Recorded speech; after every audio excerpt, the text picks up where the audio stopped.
በውስጣችን ያስቀመጠው ቅዱስ መንፈስ ነው። እናንተ ውስጥ የኖረበት ምክንያት አንድ ነገር ነው። አንድና አንድ ብቻ ነው። መንፈስ ቅዱስ ፖሊቱድ በሆነ መጥፎ በሆነ በማይረባ እርኩስ በሆነ ኢንቫይሮንመንት ወይም ፐርሰን ውስጥ አይኖርም።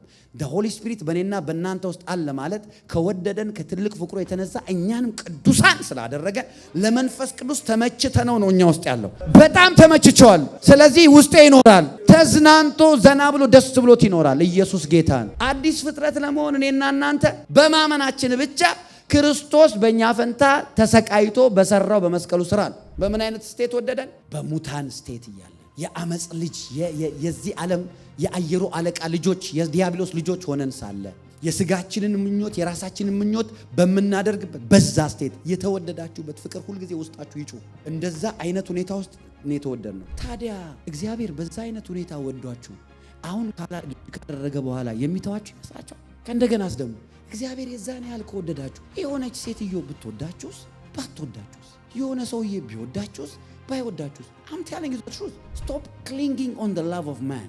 በሰው ፍቅር እንደዚህ ብላችሁ በቃ don't cling እንደዛ። ያ ሰውዬ ካልፈለገስ? ያች ሴትዮ እምቢ ካለችስ? ፊት ከነሳቻችሁ ልትሞቱ ነው። ሁል ጊዜ እናንተ ከትሩዝ ሳይድ ሁኑ፣ ከቃሉ ሳይድ ሁኑ።